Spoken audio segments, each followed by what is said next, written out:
Hello? What? Oh, hi. I jump scared myself. Good morning. Hello, good morning. Say it back. Good morning. Thank you. Hopefully you're in the right place. If you're not, well, you're here now. You should just stay. Welcome to the fallacy of the TTRPG family. We are going to talk about that hashtag that a lot of people use online, mostly on the Dead Bird site, but now, thankfully, not too much on Blue Sky. And we're going to be a little salty. So hopefully you had a nice, sweet breakfast, nice, sweet drink to start your day, because all of us are going to be a lot salty about this and have many feelings. It is a new topic for some of us to talk about, at least on a panel, not online, not before. So just a little housekeeping before everyone introduces themselves. I'm your moderator. I will go last. We are going to attempt to have time for Q&A the last 10 to 15 minutes. And I say this and people laugh. I don't know why you think it's funny, but if you come to the mic, have a question, not a comment, not a backstory, not a character sheet, because frankly, I don't care. If you come to the mic without a question, I will ask you to go find one. I heard that, Kelly. Sorry. That was just a cough. It wasn't a laugh, no. She was just clearing her throat. Yeah. Totally. Totally fine. Mm-hmm. I know everyone on this panel well, so shenaniganry shall ensue. Also, if you do come up and ask a question, in addition to it being a question, make it relevant to the topic. This is not the place to air your grievances about this. If you wanted to air your grievances, you should have asked to be on this panel, and you're not. So, again, feel free to post on social media. Those are all our, well, they were up there, but we'll give them out again. Our Blue Sky handles. I still have my account on Twitter. It's locked. I'm pretending it doesn't exist, but you can tweet there if you want. And, we're going to have a fun but slightly salty conversation this morning. So I'm going to start at the end. Please introduce yourself, who you are, what do you do, and your pronouns. Hi, I'm DC. You can find me everywhere under DC Lasair. That's DC Lasair. Go by he, him. Hi, I'm Kelly. You can find me pretty much anywhere as TheOperaGeek. My pronouns are she, her. Hey, Chris Caneas, a.k.a. the Painting Pirate on most platforms, he, him. Hi, I'm VMuse. You can find me as VMuse. Sometimes there's an underscore or two thrown in there for fun on most platforms, and I am she, her. Hi, I'm Lauren Urban. You can usually find me as Lauren. If you just go to my website, lauren-urban.com, that's the best way to find me, and I go by she, her. And I'm your moderator, Tanya DePass, also known as cypheroftyr, troublemaker on the internet. Pronouns are she, her. So, just quick hands up. Who has seen the hashtag TTRPG Family? Oh, this will be fun. Not everyone's seen it. Great. And I promise we're not trying to sneak in a parasocial panel, but it's going to be part of the discussion. So I asked everyone kind of their thoughts on this, and I want to start off with something DC actually said, that as a social species, we often look for a collection of people and where we belong. So, sometimes it can feel lonely, especially with COVID, especially with very online, terminally online communities. So I wanted to talk about that and, kind of how we seek community, how this hashtag could have started. I don't know who started it. If anyone knows, please tell us. And, how those boundaries can get kind of trampled on. So who wants to start? I'll go ahead and start. I'll be that person. Yay. So a lot of my background comes from being the community manager for D&D Beyond and Codename Entertainment and being in the industry a lot. So a lot of my job has been building community. And the problem with trying to build a social space where we can all communicate and have fun and potentially build friendships, if you take that to be a family, it turns it very much into a lot of the toxic behaviors that we're afraid of.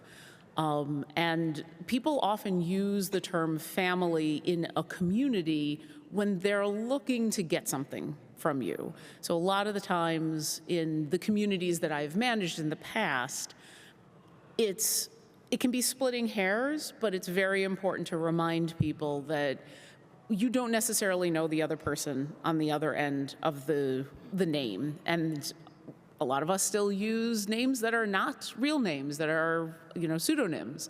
So trying to foster a space that is welcoming and fun and has interesting conversations, but doesn't cross that line into don't mistake this for a place in where you can ask things that you really only should ask friends and family can be a line to walk because of that whole idea of we're a social species and TTRPGs are a very social game. All right, I have a question for everyone. Show of hands. How many have heard the phrase, but we're family? Okay. This is where the word itself, family, becomes the problem, because the word family has these obligations, have these stipulations that we have all been exposed to and grown up with because of our own families, because of our own experiences, whether they are good or bad, within our own families. That suddenly when someone starts throwing around, hey fam, but we're family. We're there for each other. I got your back. We innately fall into those patterns of, oh, family. Family means this. Family means that. Family means, well, okay, maybe I should do this for them but we're family. So I've always had that flag when people throw around, especially fam. When it gets abbreviated down to fam, don't like. That's where it's, people are using, sometimes knowingly, are using family as a means to get their way into communities, big difference, and get things. And that's where I have a big problem. It's something I've noticed. I think it's a little more susceptible, I think, in the TTRPG space. Yeah. And I've kind of been wondering about in my head a little bit, like, why is that? And I think one of the reasons why I think tabletop is more, it has a lot, I don't necessarily refer it to as a problem, but it seems to be more prevalent with this idea of family being misused. I'm going to steal the bit that V just did. So show of hands in the audience, how many are a big sucker for a found family story? Cool. Now, keep those hands up. How many of you have felt like through a TTRPG thing, you have found that family and you were wrong? Yeah. I think because so many of us in the tabletop space have that strong affinity for that found family archetype, from what I've witnessed, it seems to be we are willing to forgive a lot of behaviors that we would not, because we have attributed, like, oh no, we found this thing that I've been looking for. Yeah. And it's really difficult to step back and assess logically that. And I think that's why it seems to be a much more prevalent problem in this space than in other communities. And I think a lot of that taps into the fact that so many of us in the community, TTRPG community, sort of have this Isle of Misfit Toys nature to us, where we didn't necessarily belong or have a place in common society. And yet here, when we sit down at a table to play a game, we suddenly find like-minded people.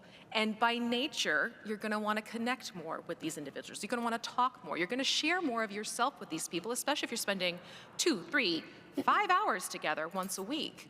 So yeah, there is some crossover that does happen of getting to know people, getting to know one another, and having a tighter bond. And then that euphoria of being connected and finally feeling like you have your place. And that kind of gets everyone sort of primed and ready for it to go in different directions, potentially. It could be a very good thing. It could become a very bad thing, too, though. I think it's important also to remember that you can't force that kind of thing. Yeah. So a lot of people will watch actual plays and see the relationship that those players have built. And what you don't see is all the time behind the camera. You don't see the fact that we're friends in real life. You don't see that even when we're with friends, we do lines and veils. We make sure everybody's comfortable. And so then if you were to come into something and just try to start acting like that with us, it's really gonna not feel great. And I totally understand wanting to be a part of something like that and to have that connection, but just as with everything else, the best way you can form connections with people is just by being a good person and respecting the boundaries of everybody else. And hey fam is so quick and immediate, and suddenly you have that interaction, you feel that connection, but you haven't had the time to build the relationships, as was previously said. And I usually have a standard like, would this person go to my funeral? If I died, would they, if they had the ways and means, would they come to my funeral? And most of the time the answer is no. I want to pull it back even like a little further too, because we've gone like very kind of individual table, like the family area. But I even have an issue with the concept of TTRPG community existing. Because kind of to touch on what Lauren said at first, like, a key aspect of a community is it is managed. A community has leaders. A community, like, there's some sort of curation going on with it, not in a gatekeeper way, but in a way to help remove like toxic elements, ideally. And TTRPGs as a sphere is simply too wide for that to happen. Absolutely. Like there's so many different styles of what that means. It's just because, like, I view it as the same thing of, just because you watch movies doesn't mean you have this inherent like deep familiarity with this or similarity with everyone else who enjoys watching movies. And the TTRPG space seems to almost act like it is smaller and more curated than it truly is. For me, it's a lot of people who go, "You like D&D? I like D&D. We're best buddies." And I'm like, absolutely not. You might like D&D 5th edition. You might like advanced D&D. Or you may be one of those people that wants to argue about drow or something. Even within the so-called community or sphere of what we all like to do, there are people who will fracture off, who will splinter off. And we've seen this over the last couple of years, not just in D&D, but in other things of the, well, if you don't like indie games, then you're a terrible person, or this idea that if you don't D&D, or if you don't TTRPG just like I do, then you're a terrible person. So that's why whenever I see that hashtag, I would give a little evil laugh, because I'm like, there is no sense of family here. And I want to kind of dovetail into the using it to get something, because every time I saw the hashtag, it was to signal boost people, but then it became almost follow for follow, like you see on social media for content creators of, I'm going to follow you, you're going to follow me, it'll be great. Also, spoiler, that does not work. It doesn't work on Blue Sky, it doesn't work on Twitch, it doesn't work on YouTube. If you follow someone and get real mad about them not following you back, you are in it for the wrong reasons. But just thinking of every time I would see like a Kickstarter or someone's new actual play, but then you realize these people are not doing the same in return. Or it's, well, you didn't use this hashtag, so I'm not going to boost you. And I'm like, okay, cool. I probably don't want you to boost me if that is your measure. So, and I'll also get in a Discord, because who Discord? But in terms of using it as social currency, and this is specific to the hashtag like TTRPG community, TTRPG family, I'll see that a lot, but it's never, this is going to make some people mad, ask me if I care. I feel like it's the same group of 5 white people starting a new show every year that lasts for like 2 episodes, and then no one hears about it. But then they want everyone to boost their signal. So what are your feelings / what are your experiences with the people who use the tag but only to boost what they're doing and not reciprocate, therefore invalidating the whole idea of family? And I'm going to pick on DC to start, since he's at the end. All right. So I've been in a situation like that, and you think these people are great and everything, and then something happens and it all falls apart, and that's devastating. And that's why it's like, oh yeah, I need more boundaries, because boundaries are healthy for you and for the other person. And it took a while to recover. I was really hurt a lot. And sorry, I'm processing emotion right now.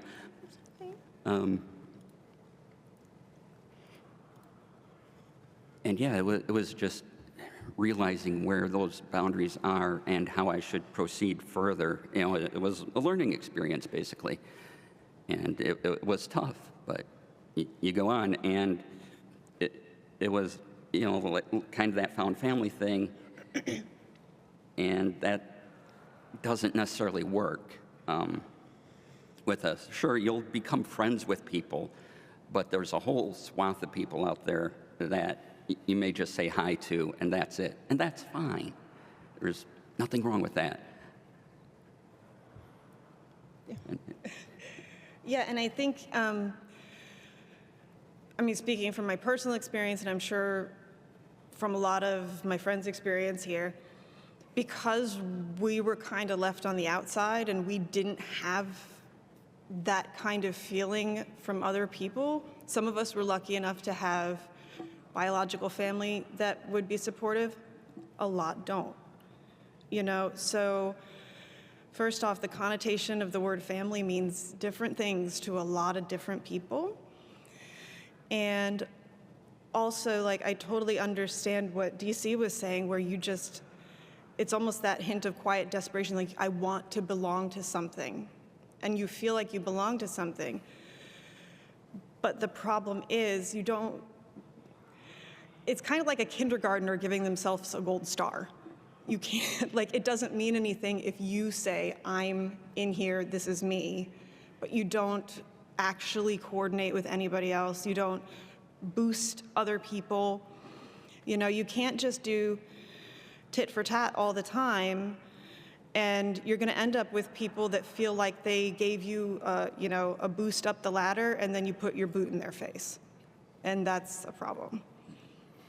I think with the idea that you were asking about, Tanya, like thinking about the people who do use it as just a way to boost, what it puts me in mind of is anytime you go to a job interview and the job interviewer says, oh, no, we're a family here, run fast, run now.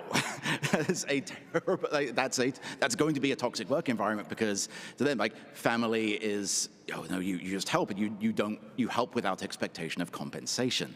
And I think with people who are looking to utilize that concept of family as a leg up, I think sometimes some of them are doing it in that kind of similarly sort of malicious way as an employer, where some of them simply have just bought too much into it and are looking at the yay, happy feelings, uplifting positivity aspect of family, whereas a truth of effective, healthy family is family reins you in. Mm-hmm. And like to your point, Tony, it's like, it's the same group of the same people who look shockingly like, this end of the table.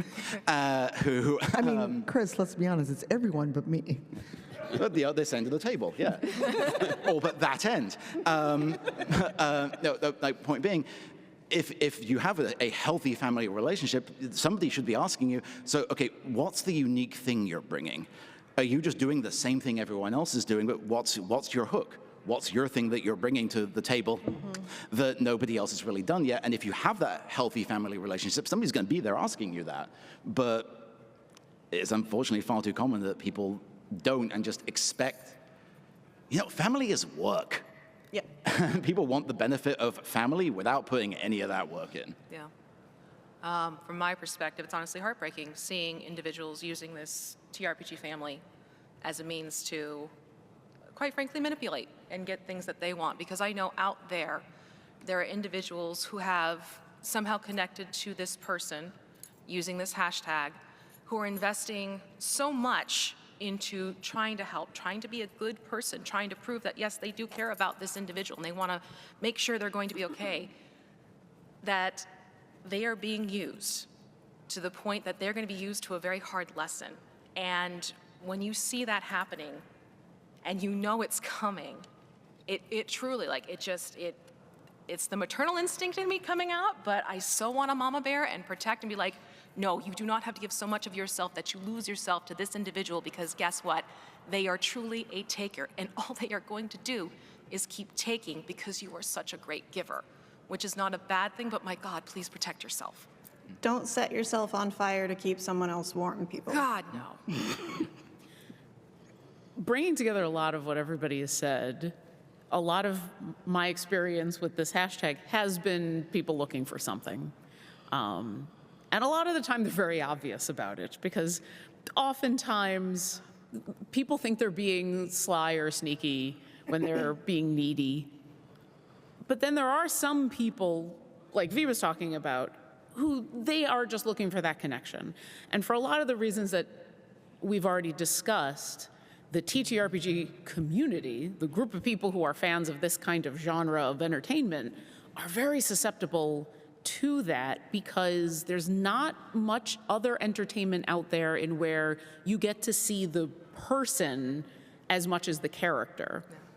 You go to a movie and you're seeing a character, and you still get people who get attached to that actor, but you're not really seeing them. It's TV shows, a lot of the stuff, but a lot of the stuff online, and especially in TTRPGs, you're seeing a character, but then so many of the shows have moments in where it's me, it's not the character. And so people who are coming to me thinking that they know me, and I know you said we'll be skirting parasocial, Well, but that's next after I talk. Don't worry. We're not skirting. We're just like waving at it and giving it a handshake. hi. But so this is one of the bad ways that manifests, is someone thinks that they know me because they've watched a bunch of shows and they've seen me. And yeah, maybe they know me a little bit, but now they're going to use that, hey, but we're family. We're in this together. And so, by the way, can you give me a thing? Like it sucks because then, like V was saying, there are people out there who are really just looking for a connection, who are really just looking for friendships and are being genuine about it, and then they get hurt even more because they haven't learned how to put up those boundaries. It's funny that you say the whole being on shows and things like that, because I've had people, even at this convention, not this year yet, that have come up to me and greeted me as if I'm a character on a show that I played. Spoiler, I'm a real live human being, and I'm walking around. My characters are pixels. They live in my head. They are not real people. I'm very glad when people resonate with characters that we've portrayed. You know, V and I were on Black Dice Society together. I've had the honor and privilege of being in games with everyone on this panel. DC was our producer for Rob's Waterdeep for many seasons, and you got to see, like, behind the scenes, the fun and things like that. But there's also the, oh, well, you're on a sponsored or paid for show by WotC or whoever, and then it's very clear, like, oh, you're only talking to me because I'm on the show, because I'm just going to be that person. Once Rivals ended, once Black Dice ended, there are people who swore up and down, oh, it'd be my dream to sit at a table with you. I would love to roll dice with you. I might as well not exist. And that's not just being salty. That is just literally how it is. Or the, oh, I see you're going to be at PAX. We should meet up. And I'm like, for what? What do you want from me? And that may be cynical, but it may also be just, I've had the people that decided, oh, you're useful as long as I think you can get me in touch with someone. Or, you know, like when V and Lauren worked at Codename, I would watch people, it was like, oh, I see how this is. The minute they didn't work there anymore, you just kind of forgot they existed, and we will talk about that, because I don't care. I will talk about everyone and anyone, and it's being recorded. You can show them the clip later. I do not care. I go to the B. Dave Walters School of, yeah, I said it. And it's on video. Show the clip. I'll confirm what I said. Roll the tape. You know, but not to get too far out in the weeds, you know, the idea that you are useful is what I've always gotten out of that hashtag. You are useful until you are not. You are quote unquote famous until you are not. Because I think we've all experienced that, oh, you're in a picture with Matt Mercer? I'm going to follow you. And it's like, I don't know for what. I don't know who you are. I probably will block you if that's the only reason you're following me. And this idea that we are family because we all like dice, we all like TTRPGs, we all like storytelling. Because the story I tell, the story any of them may tell, are all going to be different. As the saying goes, we are not built the same. We are not the same person. But I want to get a little into the parasocial, especially in talking about both your experiences of how people just suddenly forgot you exist once you didn't work at certain companies. Feel free, whatever you're comfortable sharing. You want me to go first? Oh, boy. We have yeah, I 35 guess minutes left. I'll jump into this one. So previous position was working as the partner and talent manager at Codename Entertainment, the maker of Idle Champions. And I was basically the go-to point for, hey, can you make me a champion? And I get the appeal of it. I get the excitement of having this character you want to see brought to life and put into a video game and made part of, D&D canon. But it's very telling when I didn't know some of these people until I got that position, and suddenly they are sending me direct messages. They are sending me emails. Hey, how you doing, sweetie? How you doing, hon? Would love to catch up with you. Would love to talk with you. And as soon as I explained the process of, well, I can't just be like, yes, I bestow upon you. You are a champion. I didn't have that power. As soon as they got that, really appreciate it, but no, and I always make a point to be kind about it, the backlash I would get, the attitude I would get, because they didn't get what they wanted out of me. Mm-hmm. It's like, sorry, but really not sorry. I'm not going to jeopardize what pays my bills because you feel entitled to have a character in a video game. So yeah, I would get a lot of that behind the scenes. And I got very good at telling people like, oh, you know, fun thought, let me see what the schedule looks like for the next 2 years. And just drop the hint right away that it's not gonna happen, at least not anytime soon.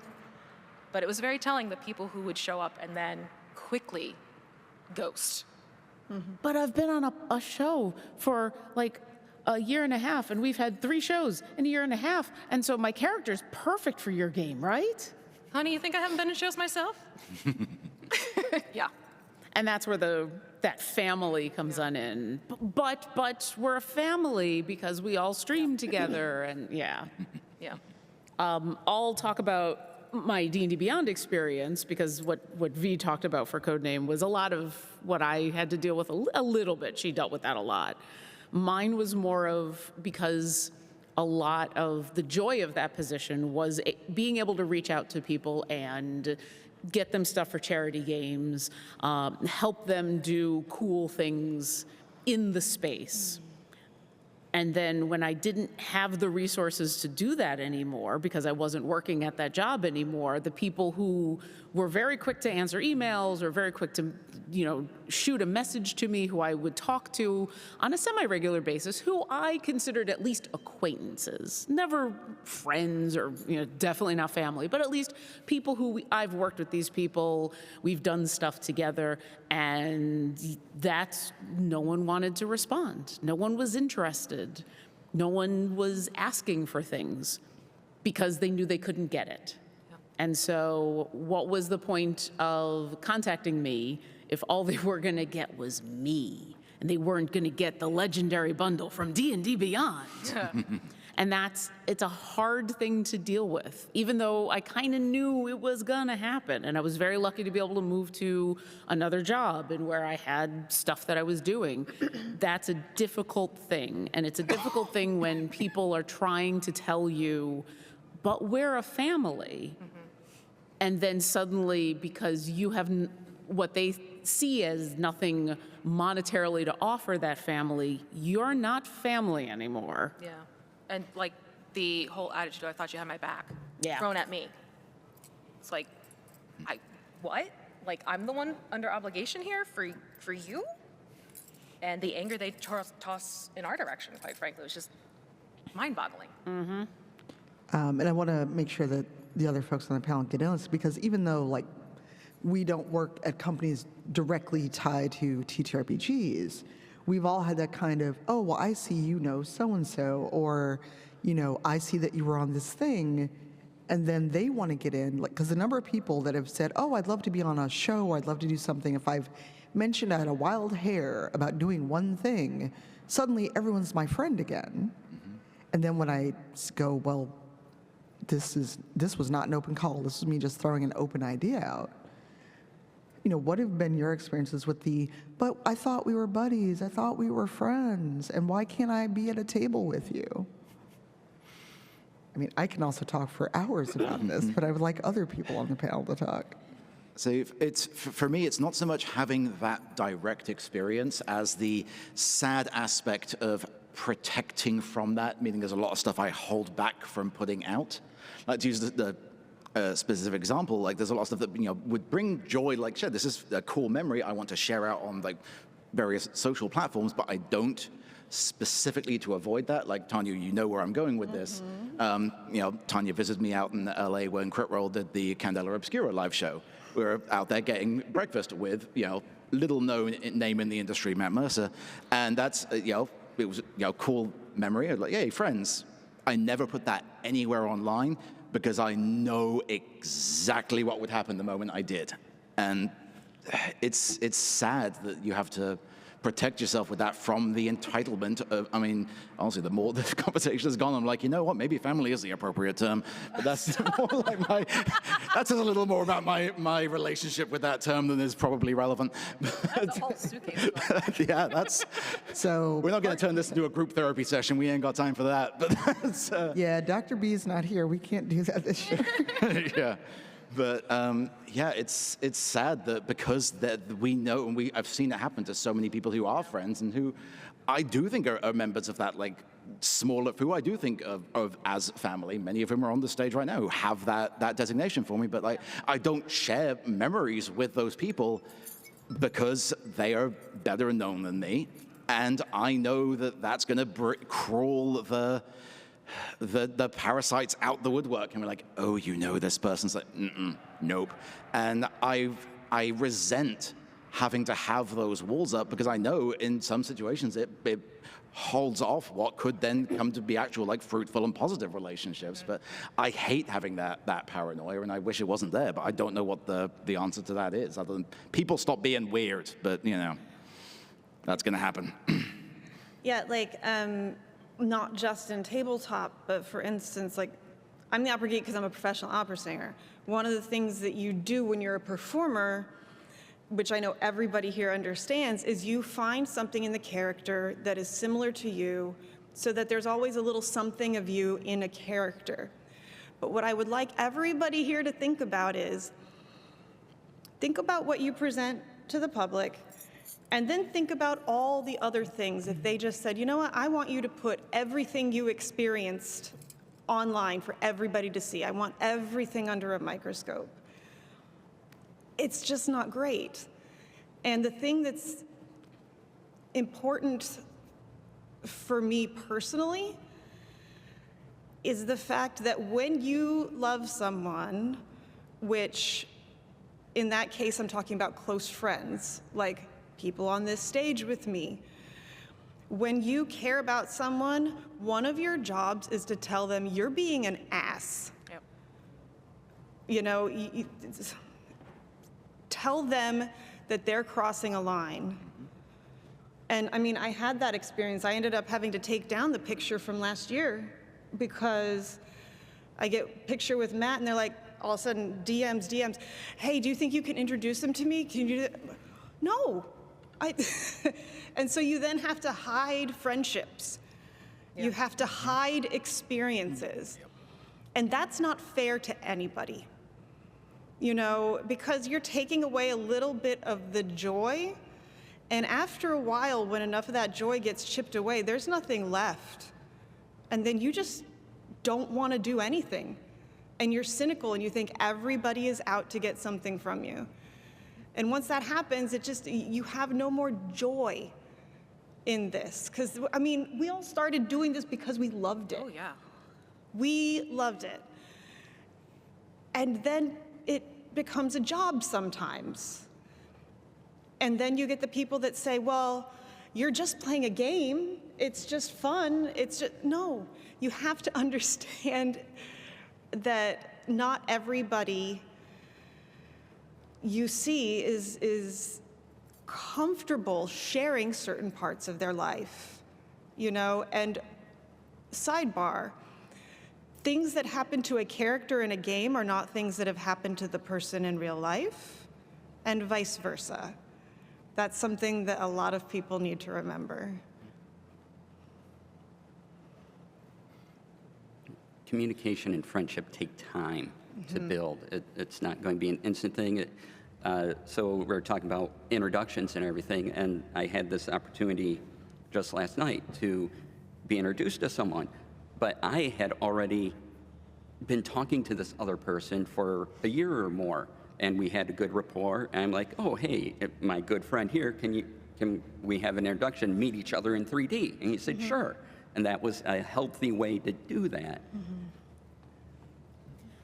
I want to add something. We were joking earlier about how there's a decent chance a lot of you here that we're preaching to a choir. And I think it's important to remember something that V and a couple other people mentioned in an earlier question. It's the responsibility of all of us, and especially what Kelly said, to turn to our friends when they're being that person and be like, hey, no. Yeah. Because it's important that people don't learn the wrong lessons, that people don't learn, oh, the TTRPG family hashtag means that I can just try to get stuff from people. That, you know, it's important to know how bad things can get so that we can help when new people are joining a Discord, or coming into a Twitch chat, or coming into a forum, anywhere where there's going to be that kind of interaction, to help guide new people so they don't get the wrong idea. Because some of these can end up, unfortunately, being learned behaviors, but they can also be dissuaded behaviors. And that's, I'll put on my community manager hat for a moment. That's how you actually build healthy relationships, is in a way, like DC was saying, setting the boundaries, but then being the person to turn to someone that you know, even if it's just an acquaintance, and being like, hey, we don't like doing that here. It's skeezy. It feels wrong. That comes across wrong in text. Any of the reasons, because a lot of people just need to learn, and then they're going to be okay. And it's better to help those people learn, because then they can tell other people, hey, no, that ain't cool. Don't do that. And remember that no is a complete sentence, and nobody owes you an explanation beyond that. And the same goes for you. No is the complete sentence. You can say no. You can say no. It's a really hard lesson to learn, and even harder to put into practice. But part of family in general is also to protect the rest of them, so.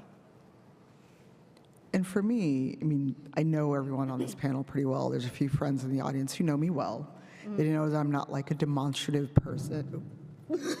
Forgot my training about how to be close to a mic.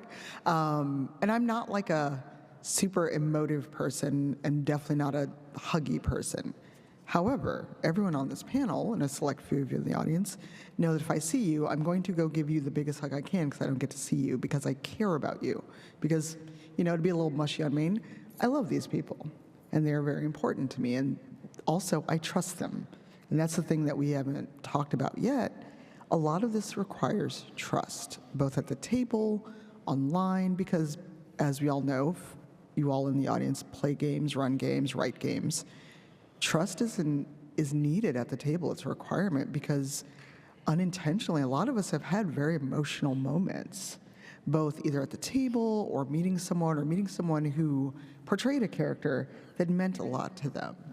Or, it happens with Rivals a lot, where people will meet us at cons or see us do a live show, and it's very emotional. It's also very vulnerable to come to a stranger and go, I stayed in TTRPGs because I saw people like me on screen. I saw people like me on stage at a con. And that's the part of this, I think, not that we're missing, but it's a part of the formula.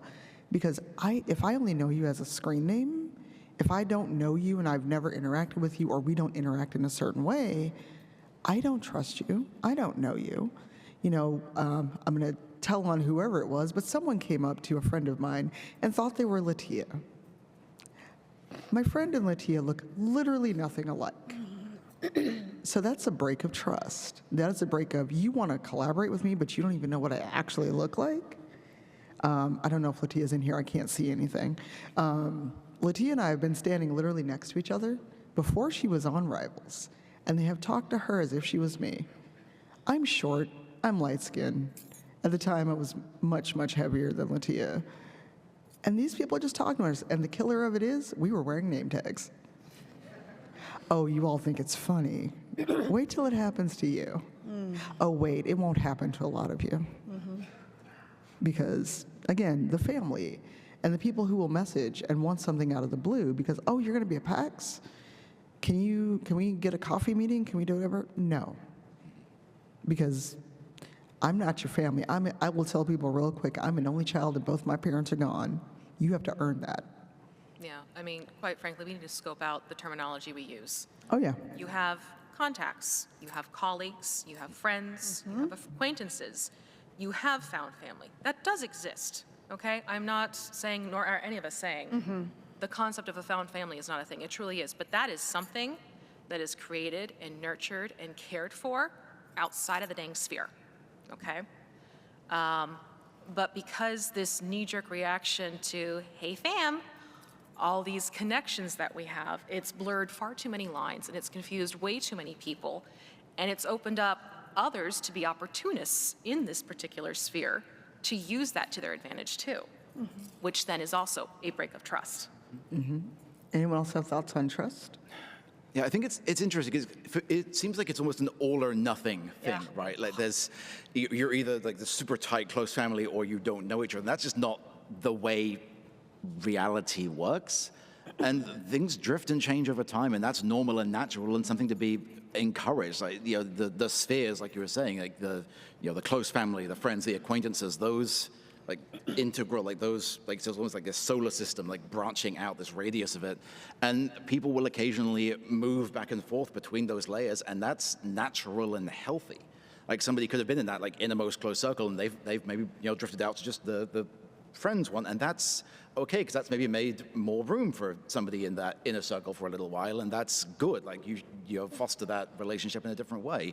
It's not like it's obviously always sad to lose a little bit of that connection with somebody, but it's also how we stop groups and relationships getting stagnant. It's how we grow as people by meeting new people and integrating those new experiences. So this idea that you have that kind of deep, like, ingrained like circle of trust, and it has to be this static, stable thing that nobody can ever be like either added to or drift out of, is so incredibly unhealthy. Like people need to break that kind of that all or nothing. Like no, there's a glorious middle ground that should be encouraged. It's a beautiful thing. Yeah, beware the one of us mentality. As soon as anyone starts doing it too, but you're one of us. That again, that's like a workplace saying, "Oh, we're like a family." Don't do it. No, and once that kind of trust and relationship has been built, you'll know it. Yeah. And like I know that I have times just the way I am where I kind of shut down and I just go quiet and I don't talk to a lot of people. And then I know I could pick up the phone or pick up Discord and contact any of these people, and it's the same, So also I'd like to point out that even in family, you don't know everybody, because I'm married 20 years to this guy and I still haven't met half of my in-laws. So just saying. Any thoughts from you, DC? Are you good? I think everyone's covered anything I would say. All right, so I want to talk about ways in which to kind of combat this, how we've dealt or how you deal with it, and also I want to invite people to the mic to line up for Q&A.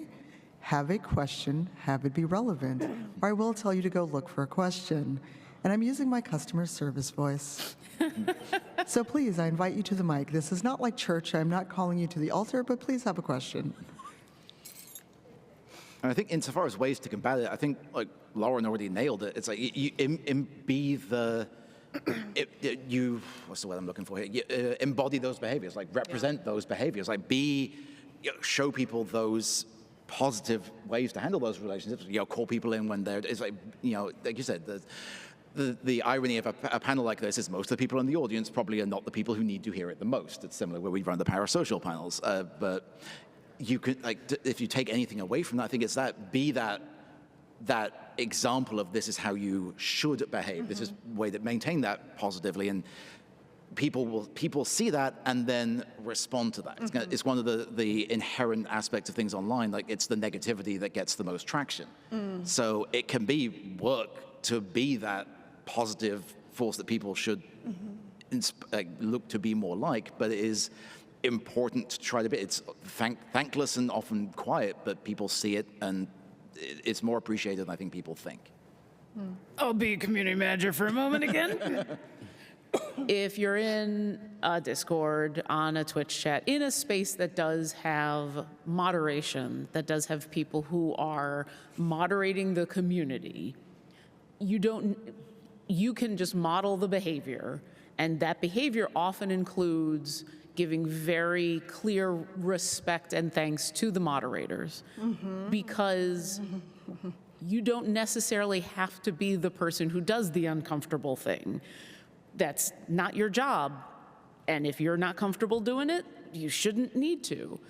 But that's why the moderators are there. So if you're not feeling comfortable enough to step forward and say, hey, this is how we act, give that very vocal respect to the people who are there and that is their job, because the more that the community, and I mean that in that actual sense, is very behind the people who are there to make it a good place and to keep the bad behaviors out, the more likely it is that you're not going to get the person who wants to but, and question all of the rules and see how close to a line they can get, and that's how it works. So that's another way that you can help if you don't know the person in the Discord, but they're doing the thing and the moderator steps in, being thankful to the moderator is a huge help. Also, just to expand on that a little bit, also let the mods do their job. If you aren't a mod, let them, they got it. Yeah. Trust it. You can be the person draw a mod's attention to something, but respect that there is that level of responsibility within the community. It is not yours. Don't overstep what your authority in that community is. I will repeat things that I said yesterday and this morning on Blue Sky, especially as we are in person for the rest of the weekend. Don't be a parasocial weirdo. That is literally quoting myself, which is a little weird, but I have to say this far too often. Remember that if you don't know someone, you don't know them. You may know their screen name, you may have watched them on streams. They're not their character. They're not, you simply do not know them, and they don't know you. And this is my own little bugbear. Please don't come up to people and go, I follow you on Twitter, and then just run away. God. You all may laugh, but it has happened. Everyone on this panel has seen it happen to me. It is really weird. If you make the time to come up and say hi to someone, don't assume they know you, or if we're all being good and being masked. I still may not recognize you if it has been a whole year. There are people that I know and I communicate with them, but if they come up to me at a con and they're masked, or I don't know what their face looks like, I'm not going to know who you are, and it's not a personal thing. And also, don't be the pedantic weirdo on Blue Sky that I told everyone about, because I made time for it and I don't regret it. Because you also have to keep in mind that if you don't know someone, you don't know their humor, you don't know what you can and can't say, because I have no sense of humor about certain things. And you're going to find out real quick. And the last thing is, before we get to other folks on the panel, it's great that you're a fan of someone, it's great that you support someone, but realize they also do not owe you their time. If you see them and it looks like they're in a conversation, maybe, and please don't go up to people in the bathroom. I've seen this happen too, or in an elevator, or they're clearly trying to go Or when somewhere. they're eating. When they're what? When they're eating. Oh, God. Yeah, that's another one. I turn into a feral creature when I'm having dinner. Do not approach me. Anything else before we go to questions? Just remember that someone who is truly family, someone who cares about you and your well-being, would never ask you to give more of yourself than you are ever comfortable giving. And keep that as your golden rule. Yep. All right. I think there's someone here, yes? Hello. Hi. Please speak into the mic. We are being recorded just so that we can hear your question. So we know that folks on the autism spectrum are more likely to be in gaming communities and are bad at picking up social cues. So I'm wondering if you all have ways that you help to communicate folks who are neurospicy of the boundaries and what is expected, because I think that's where a lot of the confusion can come in with parasocial relationships. For those that did not hear the question, sometimes folks who are on the spectrum that neurospicy sometimes have hard times with social cues. Do you have any advice or tips on how to communicate more effectively? Yeah, I reiterate back what they've just relayed to me, kind of parrot the question or the approach. I've literally responded back to someone on social media through a reply like, let me make sure I'm understanding you correctly. This is what you are saying to me. And more often than not, that gives the conversation direction to either go in, oh, they just didn't realize how they were phrasing something, maybe didn't come off to what they meant, or they show their true colors and they turn out to be an absolute inappropriate person trying to interact with me. So I have found that that's been a helpful tool for myself, just to sort of, give the benefit of doubt with the first interaction and see how it goes from there after trying to seek some clarity with the individual. Yeah, I like to assume good intentions, but I think it's also important to note that it is possible to be on the spectrum and also be an asshole. Like the two things are not mutually exclusive, and I think that there are. I think we see it a lot more with kind of the well-meaning white knighty aspect of like the infantilization of people on the spectrum. It's like, no, they just don't understand. It's like, no, that's not true. They're just kind of a dick. Like, you know, you've got to protect the space. Like, yeah, it's like, yeah, you say if the intention is truly good, Yeah. people are willing to be corrected and learn. Oh, absolutely. I've had so many people say, oh my gosh, I didn't realize the way that I said this came across that way. That's so not what I meant. This is what I'm talking about. And then I end up having like a lovely conversation Yeah. for the next 5 minutes with the individual. Or they're like, hey, hey, and something crude comes through.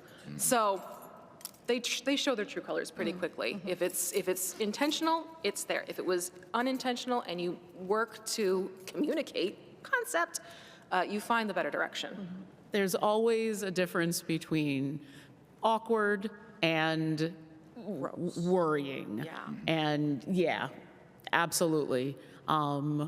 If you're coming up with good intentions and just being kind and something, I'll be community manager for a second here. Yeah, I know. Sometimes you're going to say something and yeah, you meant it in a different way and you used the wrong word or you got flustered in that moment or whatever.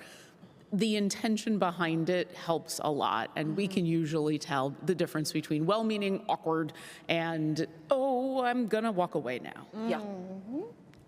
Kelly or DC, anything before we move to the next question? I think they covered it. What? I think they covered it for me. Okay, That's cool. good. We're good. All right. I would just reemphasize that clear communication is key.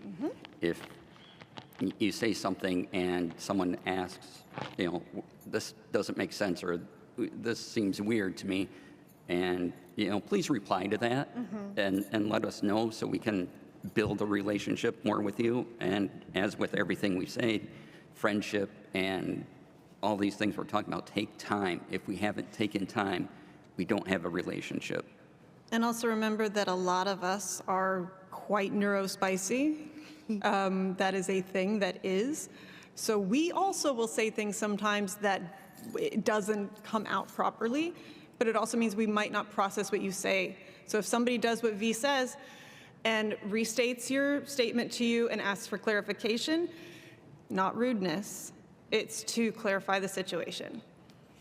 And one other thing you can do is if you're talking about like a Discord or a community, you sat down, I lost you. What I've implemented in some Discords I help manage is something called mod mail. And that is basically a ticketing system. And this isn't like a don't talk to people, but it's more of so more than one person can wind up talking to someone. Because if you're having a community and having moderators, you should ideally have more than one. So that way someone who is feeling equipped or in the moment can then respond to it. And they can do the same thing of, hey, just clarifying what it is you'd like to know. Because sometimes words are hard, they're very hard, and it's hard to get out what you're talking about. And so that is one tool in many that you can use. All right, we have 2 more questions. Let's get through them. Yes, hello. And please Yes, speak I into the am mic. a moderator, and I'm wondering if you have any advice for moderators. Take care of yourself. No, really. Yeah. Yeah. Well, is that in general, moderating like Twitch, Discord? Well, it's for D&D and D&D Beyond is what I do. So it does everything, and I'm just wondering because I have actually seen most of you in our Twitch chats or when you're being streamed on one of our Twitches, and I've seen people come in and saying weird things, and I'm not sure if I should have shut them down saying I don't think you're their friend, but I don't know. I mean, what I do is I ask, if it's irrelevant to what's going on screen, I will just delete and go, hey, let's stay on topic. Like if- honest, oh, sorry, go ahead. That's okay. Especially if it's like during a live show or something like that. Sorry, or if they try to backseat. It's like, 1, they're not reading the chat, and 2, that is, you are not going to teach them anything new. And if it's irrelevant or if it gets weird and personal, I would just delete and say, hey, let's stay on topic. And if they continue to do it, then you time them out and then you ban them. I have the quickest ban finger in the West. I mean, I've had Tanya, when I've been streaming before, I will suddenly get a text message come through that just says, hey, do you actually know the person that just said this to you in chat? Because there are things that people we know are going to get away with saying to us that not everybody can. You know, so for moderators, I think it's important for you to have really clear communication with the person whose community you're modding so that you know who is who and what lines can't be crossed by people, other people. And talk with your other moderators, too. Always have some sort of back channel to them. Absolutely. If you're moderating a community and the person who is in charge of you, whether they're the streamer or the people in charge of that community or whatever, they should have your back. And also understand that everybody makes mistakes. Because we're all going to make mistakes. And especially when you're moderating in a quick environment in where you've got that moment of, oh, I think this is a little skeezy, but I'm not sure. If you have that moment, you're not sure, and you don't have the time to reach out to the person or whatever, and you make the choice to shut it down, delete it, whatever, and then you find out later, oh, that was a friend, I guarantee you, a good person who is the person on the stream or in charge of the moderators, their response will be, oh, totally get it, totally understand, not a big deal, because you're there to help be that protector. And even if it's you accidentally clicked on the wrong thing, it happens. So I think, and if you're not getting that support, or if someone gets angry because you were trying to be protective and do the right thing, then conversations need to happen. Yeah. And the last thing is, at least for Twitch chats, we have a rule, we have a timed command where the rules of the channel will be referenced. Or, you know, longtime members of the community or someone with a VIP badge go, hey, we don't do that here. And I'm the person who will obsessively watch my chat when I'm doing things. And just go, we don't do that here. And one quick thing before we get to your question, also set boundaries of what people can come in and call you. I know that my whole name is out there on the internet. If I don't know you, don't come in and call me Tanya. Yeah. Because I will just ask, do I know you? Do I not recognize your screen name? Like, oh, no. And I'm like, then for you, it's Cypher. And if you don't keep calling me that, then you can leave. Yes, hello. Hi, friend. Hi. V mentioned earlier taking care of yourself. So I wondered if you had any tips or advice for how to take care of yourself if you have fallen victim to either parasocial weirdos or the TTRPG family fallacy. I was just going to repeat the question, but go ahead, V. Yeah, how to take care of yourself if you've fallen victim to a parasocial relationship situation or the toxicity in the TRPG family hashtag. Obviously, if it's an option that can be explored, I do highly recommend therapy. It is something that will be beneficial for you because having someone who can truly, with the training, be an objection, not an objection, have the objectivity to listen to the experience you've been through and give you guidance for how to care for yourself from that point on is truly invaluable. And this is speaking from personal experience, okay? The other thing is that this is where you lean on the people that you know you can still trust. Your circle is going to draw itself in exponentially, and that's okay. But if there are just a few people that you know you can turn to and talk to and have them reality check for you, that, and I'm getting emotional because there are people sitting at this table who have done this for me, that helped me get through some difficult times. And knowing that these people care for you and can show you what healthy support truly is will help you move beyond that. And sometimes there's even group options within your, like your town community. Like, it sounds weird, but, groups that have gone through loss, like there are people who have groups out there that it's just strictly revolving around loss, not necessarily death, but loss in life and how to deal with grief, because grief isn't always attached to death, and I think we forget that. So there are different avenues, but the biggest thing I would make sure is to explore those avenues, if possible, outside of the sphere itself. Yes. Thank All right. you. In the interest of time, let's get the last question because my laptop had the wrong time. I'm so sorry. So a lot of times when you have the parasocial interactions that you've mentioned before, it's not as obvious as the gross interactions you may have on like Twitter or X or places. Sneak into your community. What advice do you have for moderators, community leaders that identify that and have those hard conversations that like, hey, maybe you don't know that you're being weird, but you're being weird and or you may have to leave? Watch their behavior. So I'm not sure who's sure about these tasks called love bombing, where someone comes in, they're very generous. They will give you a big tip. They'll donate, or I'm sorry, not donate. Don't use that word unless you're a 501c3. They will give you a bunch of subs on Twitch, or they'll like really chip into like a Kickstarter or something like that, or they'll just be super generous. Watch that behavior, and then see how they want to spend time with you if they think they're entitled to your time. So the over generosity tied with, but I gave you like $25, $50, I'm a tier 3 sub. That's cool, here's your money back. I will mail it to you in pennies. Watch the behavior and the ways that they act over time. And if that behavior is something you see, or if they want to always DM you, they always want to get in contact with you, they're way too excited when you go to a con, and oh my God, I'd love to meet you. I'm like, ooh, red flag. And Pirate has been my emotional support human / shield at this convention before. So those things of just watch their behavior, and certain things are just going to be a red flag. And if it continues, go, you know what, we need to have a chat, but have a moderator do it. Do not interact directly. Because the minute you interact directly, they will think that you're BFFs. Yeah. And then you will never get your time back.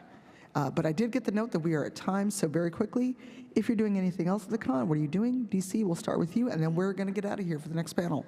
All right. Hi, I'm DC. You can find me everywhere under DC Lasair. That's DC Lasair. I stream primarily on Twitch Monday through Fridays, 12 p.m. Pacific, 3 p.m. Eastern, where I play video games. I talk about tech. If you want to know about producing streams and things like that, or just streaming tech, come on by on Fridays.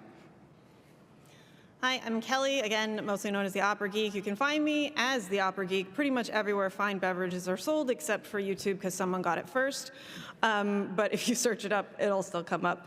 I stream mostly Sundays and Tuesdays. Haven't really decided what I'm going to stream next, but that's the joy of it. I'm biding time till Civ 7. And tonight, I will be on a panel with some of these fine people called, Is It Ethical to Keep Your Friend as a Pet If They Turn Into a Werewolf?